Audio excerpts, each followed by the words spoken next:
mahal ni Ling ang pamilya niya para sa katahimikan ng lahat. Mrs. Caroline.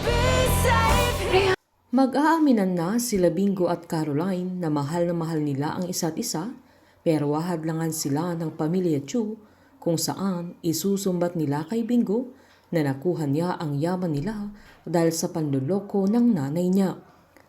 Nanindigan si Wilson at ang pamilya nila na hindi nila i-honor kung anuman ang magiging desisyon ng bagong COO ng GLC dahil may plan siyang bawiin ang GLC. Habang sa ayaw nila at hindi ay uupo na si Bingo bilang bagong may-ari ng GLC at ipapakilala na siya ni Sherwin sa ayaw at hindi ng mga Chu na ang magiging desisyon ni Bingo ang pinaka-powerful sa lahat. Habang eksena naman ang pamilya ni Stephen na handang tumulong sa pamilya Chu para mabawi nila ang GLC pero kailangang magpakasal ni Caroline kay Stephen na isusumbat naman ng dalaga na not for sale ang kanyang puso. Habang papayagan naman ng korte si Annie na mag-file ng bail kaya gagawa ng paraan sila Gina at Cindy para lang mahadlangan pa ang mga plano ni Annie. Maging ang nakaraan ay mauungkat at mapapasama din si Snoop dahil napasama siya noon sa kumitnap kay Caroline na huhuliin din ang binata at makukulong ito kaya todo rescue naman sa Irene na pinaalalahanan naman ni Snoop na kamumuhian siya ng pamilya niya kung tutulungan niya ang binata. Kakausapin naman ni Aldridge sa Irene kung saan puso sa puso na magtatanong ang binata kung mahal ni Irene si Snoop. Lalong magagatungan ang galit ni Bingo dahil sa pangiipit ng mga Chu na pati si Snoop ay dinamay din nila kaya sinabihan siya ni Lola Nene na kausapin niya si Caroline na kahit hindi niya alam kung papaano ito masusolusyonan ay malalaman din nila. Sa pagkikita naman nila Caroline at Bingo ay sasabihin ng dalaga na darating ang araw na magiging maayos din ang lahat at magiging sila din sa huli.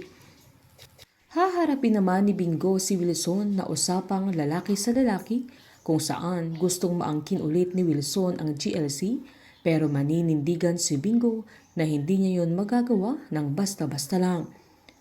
Habang masusulsulan naman ni Cindy si Wilson na gumawa siya ng paraan para mabawi nila ang GLC at para tuluyan nang makulong si Annie. Habang nasa daan si Annie na nakasakay sa sasakyan niya ay may nangipit sa kanila na nakamotorsiklo kaya mababangga sila at magpapakita na kay Annie ang totoong feather woman. Makakaligtas pa kaya si Annie mula sa aksidente? Dahil sa mangyayari kay Annie ay mas lalong magagalit si Bingo sa pamilya ni Caroline kung saan dedepensahan naman ng dalaga ang sarili niyang pamilya kaya hindi na din alam ni Bingo kung anong gagawin niya dahil parang mailap ang katahimikang inaasam nilang dalawa. Habang si Bingo mismo ang gagawa ng sarili niyang investigasyon dahil naniniwala siyang isa kila Wilson, Cindy, Gina, Carlo at Charleston ang totoong pumatay kay Divine pero pinagtatakpan nila ang isa't isa at papatunayan niyang inosente ang nanay niya. Isusumbat din ni Bettina kay Caroline na sinabi niya sa papa niya nung nasa ospital pa lang ito na mahal niya ito at hahamunin niyang kailangan niyang magsakripisyo para sa pamilya nila. At dahil nakasalalay na ang kinabukasan ng pamilya Chu kay Caroline ay magaganap na ang kasal nila ni Stephen. Sa araw ng kasal nila ay excited ang pamilya Chu maging ang pamilya ni Stephen na pupunta din si Bingo na tatanaw sa kanila.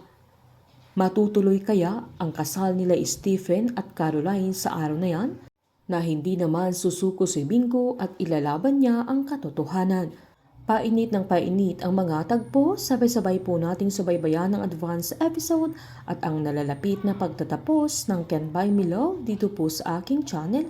Patuloy lamang pong manood at mag-subscribe para ma-update po kayo sa mga susunod na episode. Marami pong salamat.